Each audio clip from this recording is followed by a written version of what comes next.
नमस्कार दोस्तों, ocean network में आपका स्वागत है।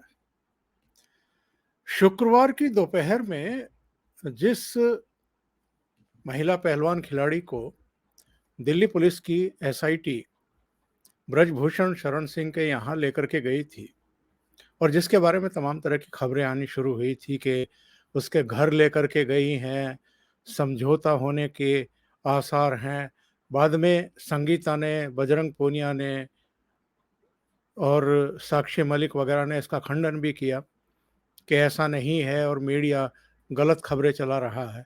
और बाद में दिल्ली पुलिस के आला अधिकारी ने भी ये स्पष्ट किया कि एक्चुअल में एसआईटी महिला पहलवान को ब्रजभूषण सिंह के जो कुश्ती महासंघ का कार्यालय है वहां लेकर के गई थी और वहां पर सीन रिक्रिएट कराना था कि उनका अगर यौन शोषण वहां पर हुआ है तो वो घटना कैसे हुई थी। अब पता चल गया है वो महिला पहलवान कौन थी जिनको दिल्ली पुलिस लेकर के गई थी। वो विनेश फोगाट की छोटी बहन यानी संगीता फोगाट और बजरंग पूनिया की मिसेस।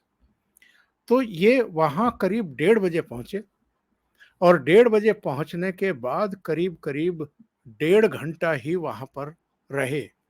इस बीच जो जानकारी मिली है, और ये जानकारी किसी और ने नहीं, संगीता फोगाट ने ही दी है कि उनकी बहन विनेश फोगाट ने दी है कि उनकी बहन संगीता से इस दौरान यानी सीन रिक्रिएट कराने के दौरान करीब करीब 180 सवाल पूछे हैं एसआईटी ने। और वहां पर जहां पर इन्होंने आरोप लगाए थे कि ब्रजभूषण शरण सिंह ने उनके साथ छेड़छाड़ की थी, किस किस तरीके से की थी वो एफआईआर में डिटेल है, उसे मैं दोहराना नहीं चाहता। पहले एक वीडियो में भी मैंने उसकी जानकारी दी थी जिसमें इन्होंने ये कहा था कि मैंने किसी तरीके से वहाँ से भाग करके अपने आप को बचाया था, इस तरह के शब्दों का इस्तेमाल किया था। तो एसआईटी द्वारा इनसे करीब करीब 180 सवाल पूछने का एक मतलब होता है। कुछ केस ऐसे होते हैं जिसमें 10, 20, 25, 30 सवाल पूछने से चीज़ें क्लियर हो जाती हैं। अगर किसी घटना पर 180 सवाल पूछे जा रहे हैं तो मामला फिर सीरियस होता है। सीरियस इस मायने में कि पुलिस बहुत सारी चीज़ों को अभी संदेह की दृष्टि से ही देख रही है। अभी इसका डिटेल तो बाद में पता चलेगा कि जो सीन रिक्रिएट हुआ है उसमें जो एसआईटी को दिखाई दिया है, यानी संगीता फोगाट सीन रिक्रिएट किए जाने के समय बिल्कुल स्पष्ट तरीके से चीज़ों को एक्ट कर रही थी, बता रही थी, या उसमें कहीं कुछ मैनिपुलेशन था, कन्फ्यूजन था, या वो भूल रही थी।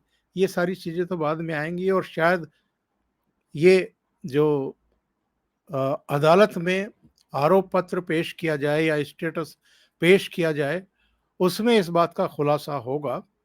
सार्वजनिक तौर पर मीडिया के सामने एसआईटी या दिल्ली पुलिस इस चीज़ को बताएगी भी नहीं।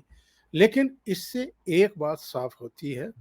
नंबर एक, अमित शाह की जिस दिन 3 जून की रात को, 3 और 4 जून की रात को जो खिलाड़ियों से बातचीत हुई थी, मुलाकात हुई थी, और फिर इसके 2 दिन बाद जब खेल मंत्री अनुराग ठाकुर से ये लोग मिले थे जाकर के, बजरंग पूनिया और साक्षी मलिक, उसके बाद से जिस तरीके से पुलिस की कार्रवाई में तेजी आई है, उसके अगले दिन ही पता चला कि ये लोग लखनऊ गए हैं, ब्रजभूषण सिंह के गांव में भी गए हैं, वहां ड्राइवर से, माली से, इनके कर्मचारियों से पूछताछ हुई है।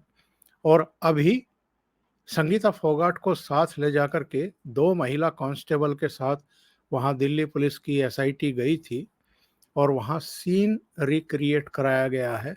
इसका मतलब ये है कि जो खिलाड़ियों को आश्वासन दिया गया है कि 15 जून तक इसमें पुलिस अपनी चार्जशीट पेश कर देगी कोर्ट में, उस दिशा में दिल्ली पुलिस अब तेज गति से बढ़ रही है। दूसरे, जो रायता फैला रहे थे, जो एक माहौल बनाने की कोशिश कर रहे थे, ये खापों के चौधरियों से लेकर के कुछ पॉलिटिकल पार्टी के नेता और सत्यपाल मलिक जैसे लोग, अब कम से कम उनकी दुकानदारी बंद हुई है एक तरीके से, भले ही कुछ समय के लिए, क्योंकि जब चार्जशीट पेश होगी उसके बाद इनका क्या रिएक्शन होगा ये भी जरा देखने वाली बात होगी। अगर चार्जशीट में ब्रजभूषण शरण सिंह को आरोपी बनाया जाता है कुछ मामलों में, तो भी इनका रिएक्शन देखने वाला होगा। अगर उनको क्लीन चिट दी जाती है तो भी इनका और इनके जो समर्थक हैं, जो हिमायती हैं, जो राजनीति कर रहे थे, इनको टूल बना करके उनका भी रिएक्शन देखने वाला होगा। हालांकि इस बीच राकेश टिकैत ने जंतर मंतर का प्रदर्शन स्थगित कर दिया। जो 9 जून तक की चेतावनी दी थी वो वापस ले ली। इस बीच एक धरना प्रदर्शन के दौरान, सड़क जाम करने के दौरान गुरनाम सिंह चढ़ूनी भी अरेस्ट किए जा चुके हैं, जेल भेज दिए गए हैं। और सत्यपाल मलिक हों या दूसरे लोग हों, वो भी अब खामोश हो गए हैं, क्योंकि दिल्ली पुलिस की एसआईटी तेज गति से एक्शन में दिखाई दे रही हैं। और खिलाड़ियों ने भी खेल मंत्री को ये एश्योर किया है कि 15 जून तक वो कोई धरना प्रदर्शन नहीं करेंगे।